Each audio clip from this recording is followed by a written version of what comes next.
Dobrý večer, sme radi, že aj dnes ste zvedaví na naše spravodajstvo z nového štúdia. Naši reportéri zbierali informácie doma i v zahraničí. Poďme sa pozrieť na výber hlavných tém.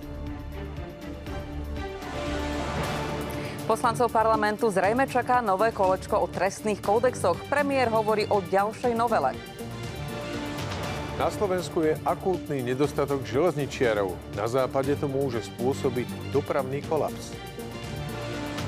Medvede sú späť. Ministerstvo životného prostredia zverejnilo manuál k odchytu problémových jedincov. Železniční odborári upozorňujú, že neriešenie problémov, ako je nedostatok zamestnancov, zlé pracovné podmienky či nízke mzdy, vedie k tomu, že situácia slovenských železníc sa zhoršuje z hodiny na hodinu. Ak sa k tomu priráta zlý stav koľají a krátenie dotácií, údajne nepotrvá dlho a vlaky na Slovensku nielenže budú meškať čoraz viac, ale možno zastanú úplne. Prvým hraničným termínom je 30. jún tohto roka. Oficiálne vlastne tu máme akože robiť, že denná nočná a 2 dní voľna. Ale potom tým, že nie sú ľudia, tak to